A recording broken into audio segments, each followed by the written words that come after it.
In India's political system, the Lok Sabha is where the country's democratic mandate becomes visible. Its name is often translated as the House of the People, and that phrase matters. This is the chamber whose members are directly elected by voters across India. When people talk about a national election deciding who governs India, they are usually talking about the composition of the Lok Sabha. It is the lower house of India's bicameral parliament, while the Rajya Sabha forms the upper house. Together they make national laws, debate policy, scrutinize government action, and shape the direction of the country.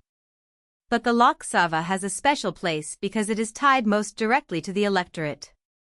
Its members represent territorial constituencies, not states as political units in the same way the Rajya Sabha does. That makes the Lok Sabha the central arena where local voters, national parties, regional interests, and constitutional rules all meet. The basic idea behind the Lok Sabha is simple. India is divided into constituencies, and each constituency sends one representative to the chamber.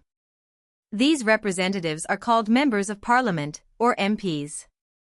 The voters in each constituency choose their MP through adult universal suffrage, which means eligible adult citizens have the right to vote regardless of wealth, education, caste, religion, or gender. This is one of the foundations of modern Indian democracy. The Lok Sabha is therefore not meant to be an exclusive council of elites, it is designed to be a representative body chosen by the people. Of course, representation is never just an abstract principle. It depends on boundaries, population distribution, electoral competition, turnout, candidate selection, and the ability of voters to hold leaders accountable. Still, the direct election of Lok Sabha members gives the chamber its democratic legitimacy. Lok Sabha elections use a first-past-the-post system. In each constituency, the candidate with the highest number of votes wins the seat. That candidate does not necessarily need to win more than half of all votes cast. They only need to finish ahead of every other candidate. This system is straightforward and easy to count, but it has important consequences.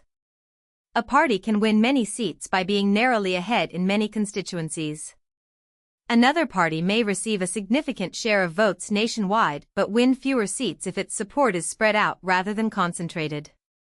This is why Lok Sabha elections are not just about national popularity, they are also about constituency-level strategy.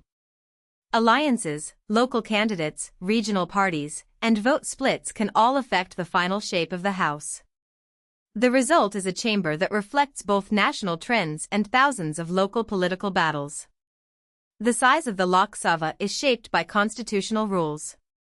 Historically, the Constitution allowed a maximum membership of 552, including elected members and, until recently, nominated members from the Anglo-Indian community. Today, after the abolition of those nominated Anglo-Indian seats in 2020 through the 104th Constitutional Amendment, the effective maximum is 550. As of 2025, the Lok Sabha has 543 elected members.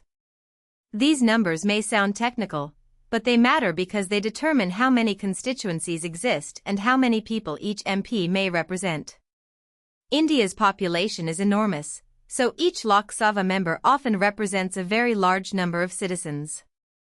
The newer Parliament building has seating capacity for 888 Lok Sabha members, which points to a broader constitutional and political question, whether representation may eventually expand to reflect population changes more accurately.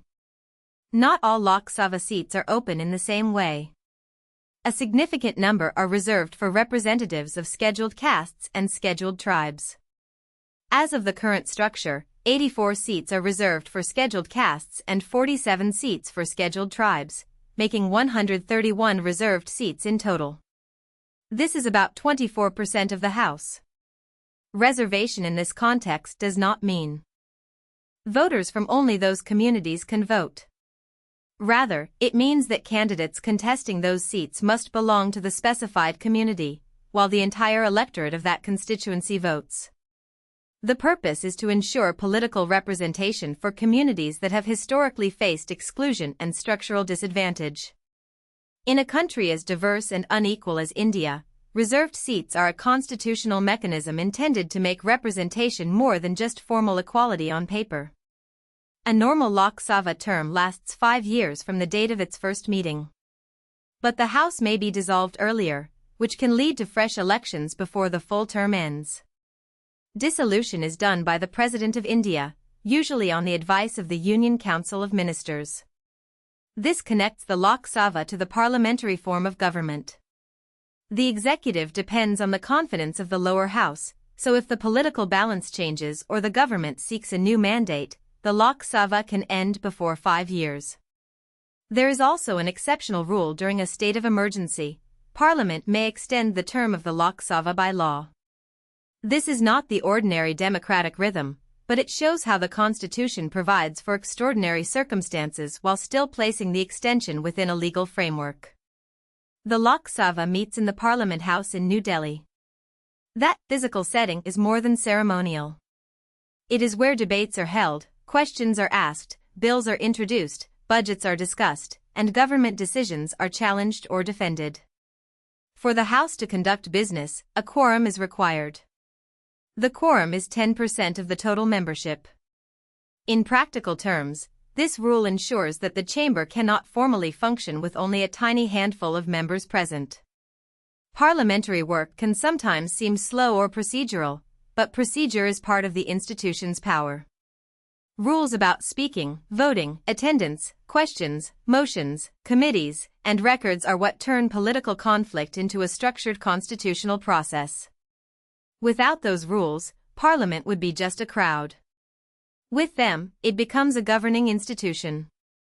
The Lok Sabha is central to government formation. In India's parliamentary system, the Prime Minister and the Council of Ministers must enjoy the confidence of the Lok Sabha.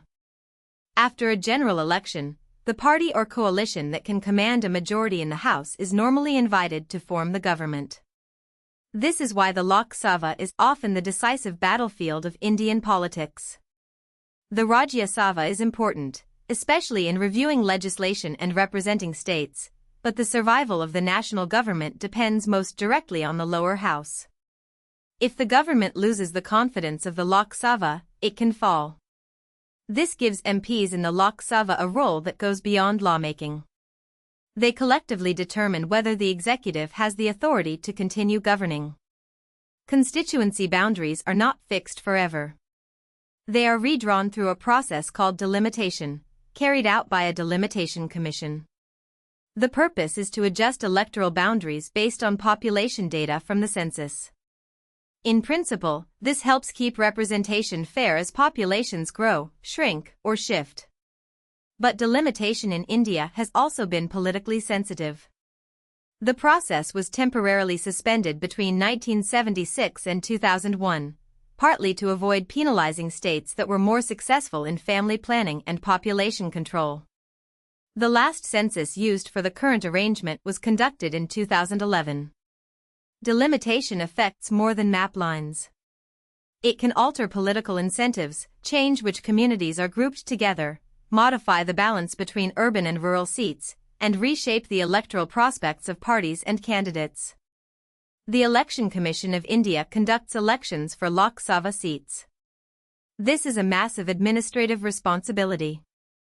India's general elections involve hundreds of millions of eligible voters, large numbers of polling stations, security arrangements, electronic voting machines, candidate nominations, campaign rules, counting procedures, and dispute management. The credibility of the Lok Sabha depends heavily on the credibility of elections themselves.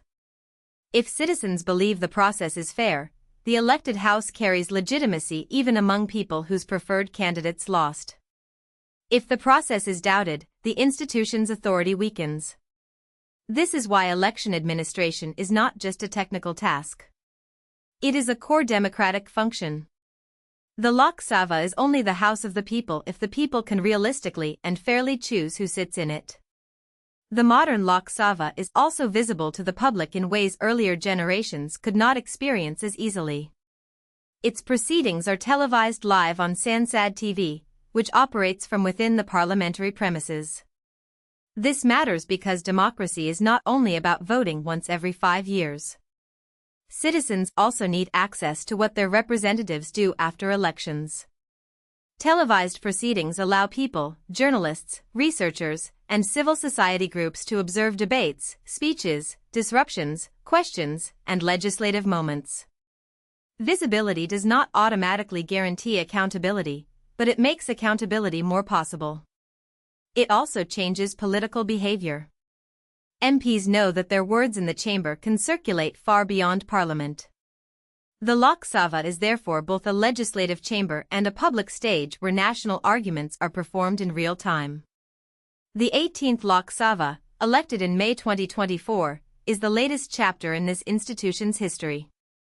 But the deeper story is not just who won a particular election. The Lok Sabha represents an ongoing experiment, how to govern a vast, diverse, federal, multilingual, and unequal country through democratic representation. Its design combines direct elections, constituency representation, reserved seats, parliamentary accountability, legal procedure, and periodic renewal. It is imperfect because every democratic institution is imperfect. Seat distribution, boundary drawing, party discipline, campaign finance, representation gaps, and legislative disruptions all raise serious questions. Yet the Lok Sabha remains one of the most important democratic bodies in the world because it converts the votes of hundreds of millions into a working national legislature.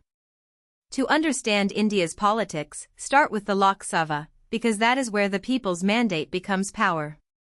If you found this helpful, please like this video and subscribe for more explainers.